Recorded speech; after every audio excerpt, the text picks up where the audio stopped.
Hey girls, it's Wednesday today. I'm pre-recording this because we are out of town for the whole weekend for hockey, but we are officially through week one of our mindset makeover. And I first want to shout you all out for doing an amazing job this week. It may have not been perfect. You may have struggled a little bit. You may have had some bad days, but you're here, okay? You're here and you're doing your best, and I'm super proud of you, okay? We just have to remember that we're going to keep building, okay? We're not going to make and create overnight success or change in our routine. We have to take those small steps forward each day to start building that belief, taking control of our thoughts, and shifting perspective and feeling worthy enough to carve this time out for us. It takes practice. As women, and especially as mothers, we are the caretaker and the holder of all things. Our brains are tired. We feel stretched thin, and it's one more thing, and it is one more thing for us. So it gets pushed to the side because everyone else needs to be taken care of first.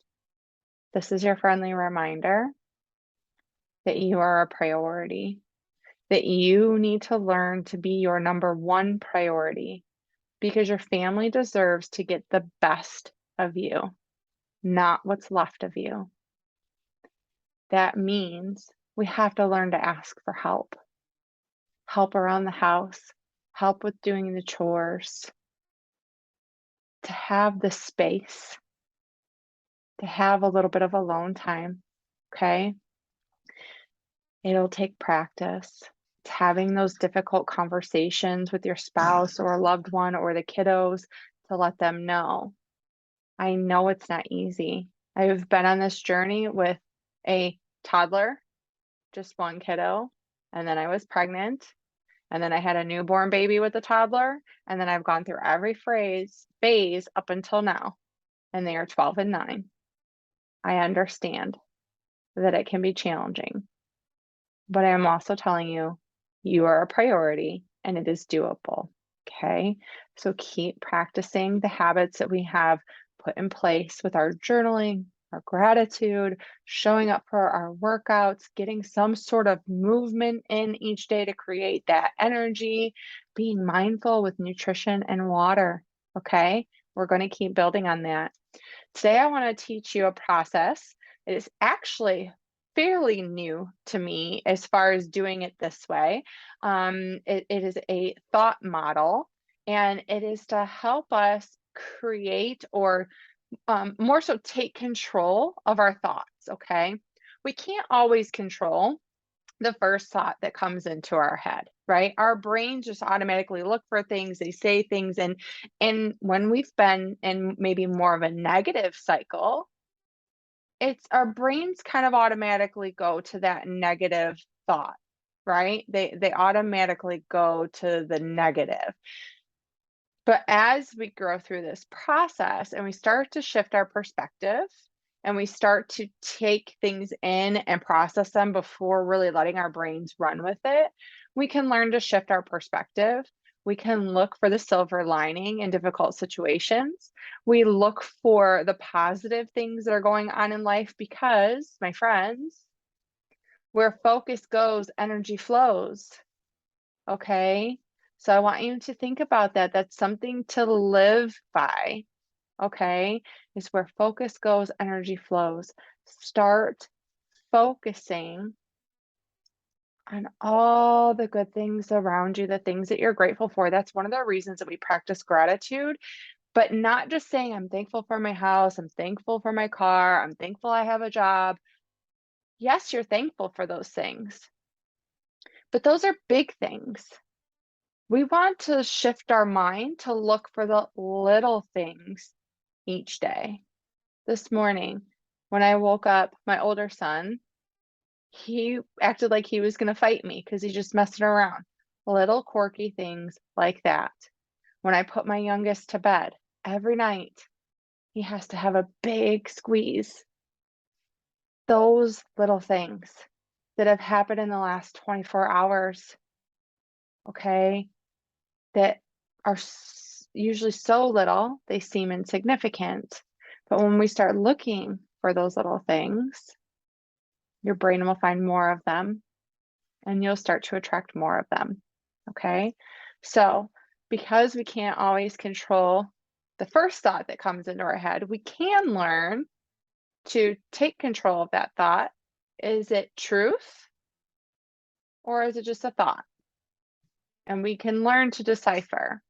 So, this thought model is when you're journaling, I do this in the mornings, is to allow a thought to come to you. To kind of, as you're journaling, what are the things that are going on in your head? What are the things that you're thinking about? And you're going to have a thought. Okay. So you have a thought. That thought then triggers a feeling. Okay. So your thought triggers a feeling. That feeling is either a positive one or a negative one, right? But there's some sort of feeling associated with the thought. Okay. The feeling then triggers action, some sort of action or inaction. Usually, if it's a negative feeling, it can lead to inaction or lack of, right? Our actions, our habits, our patterns, our actions create our results. See that? So our thoughts trigger a feeling, the feeling fuels our action, and our actions create our results. Our results further fuel our thoughts. Okay, I realize it's backwards for you guys, but you get the idea. So our thoughts trigger a feeling, the feeling puts us into motion or stops our motion, right?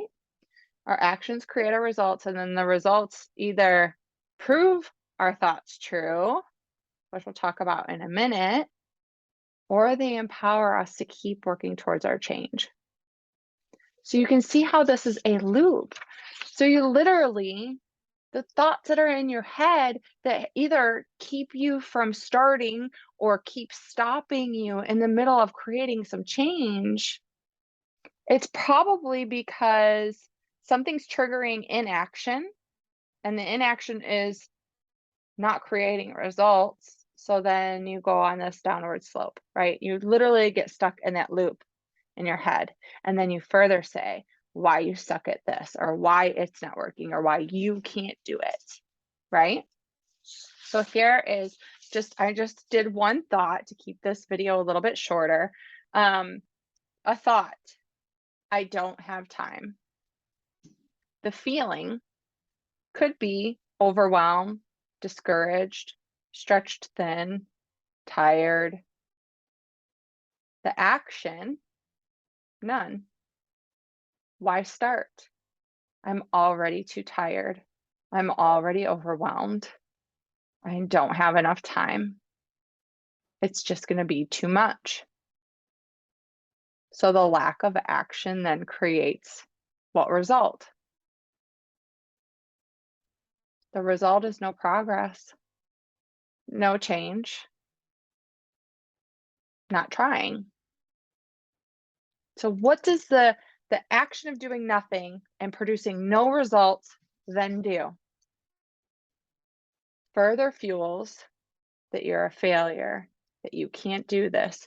It's too hard. You don't have the time. You don't have the resources. It's not a fit for you because of X, Y, and Z.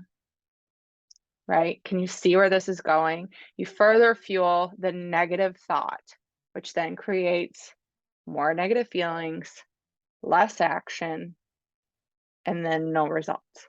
And it just keeps going.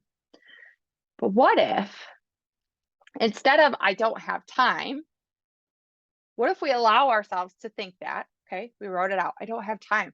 Guys, all of us are busy. We're all stretched thin on time. Okay. But what if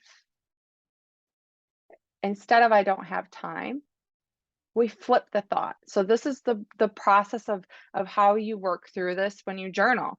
You write out the thought, the feeling, the action, the result of the first thought you have. And if it is a negative one, we're going to flip it. If it's a positive one, you're going to empower it. Okay? And we'll talk about that in a second. But if it's a negative one, like the one I'm using for an example, we're going to flip it while you journal. So the new thought could be something like, time is limited, but I am a priority and am working to create a routine that fits. Okay, so unlike affirmations where you say, I am blah, blah, blah, which I love affirmations, I still use them. But sometimes affirmations, because we're not there yet, they feel inauthentic and there's a disconnect. So this isn't, I do have time, or I am doing X, Y, and Z because I do have time. It's time is limited. So it's validating that yes, you are pressed for time, right? You have a busy life, but I am a priority and I am working to create a routine that fits. So the feeling could then be hopeful and that things are figure outable, right? That you'll make it work. Another great thing, or another thing that us moms are really great at, is figuring it out. The action then, small steps, making a plan, and doing our best each day. The results from the small steps forward and making a plan and carving out those 10, 15, 20, 30 minutes for ourselves. It's slow progress, yes, but it's consistent and it empowers you, right? So that further fuels the positive thoughts that you can do this. Yes, it's going to be challenging at times and you're still trying to figure it out, but you're going to what? You are going to figure it out. You're going to keep working at it. You're going to keep chipping away at it. And you keep building that momentum. Okay. So if we have the negative thought, we're going to learn to flip it. But I want you guys this week to start working through the thought. How does it make you feel? What kind of action are those feelings going to create? And what is the result of the action? If it is a negative thought, we're going to flip it to a more positive statement that aligns with you and feels authentic. What feeling does that bring to you? Okay. What action does that create? And what result will that provide? Okay. Now, full disclosure, when I first started doing this every morning, I have done a good amount of personal development and mindset work and taking control of my thoughts. So I was actually forcing myself to find a negative thought. I don't want you guys to do that. I just want you to naturally let a thought come to your brain. And right now, I'm really working on leadership for my team and my girls. So a lot of my thoughts are around our business and goal oriented and around leadership. Okay. So if you have the same thought every morning, that's okay. Keep empowering it. Okay. But if you come up with a positive thought, we're going to still go through it. We're going to talk about the thought. What feelings does it bring to you? What action are you taking? And what result is that going to create over time? Okay. So, for example, one that I recently journaled is, okay, building this legacy in business is fun because I have incredible and driven leaders who work hard just like me to help serve this mission. My feeling is calm, purposeful, excited. The action is leading with calm, confident energy. And the result is continuing to grow and make a massive impact with our mission. So if it's positive, go with it. You don't have to search for a negative thought and make yourself feel bad, because full disclosure, that's where I found myself when I started working through this model every morning. But if it is negative, that's okay. Write it out, journal about it, and then flip it. Okay? So you're going to journal your thought. What is the feeling associated with that thought? What is the action that that feeling creates? Or maybe no action, right? And what is the result that the action is going to yield? And if it's negative, we're going to flip it and make it a positive. Okay? And I challenge you, if you are open in the group, share them this week or share one or two of them. Ask questions. This is new. I totally understand that. It is very new. Okay? But it is something that you can use as a tool and a resource. I'm going to actually provide the tool that I used. I'll put the link under this video for you guys, and then that way you have the resource that I used to kind of walk myself through. I printed it off, and I just used it. I didn't write on the actual print off. I journaled in my journal. But I just used the prompts so that I could work myself through it every morning. Okay. Okay, I love you guys. Let's make week 2 amazing. I'm so proud of you. Another step forward, another week ahead. Let's do this.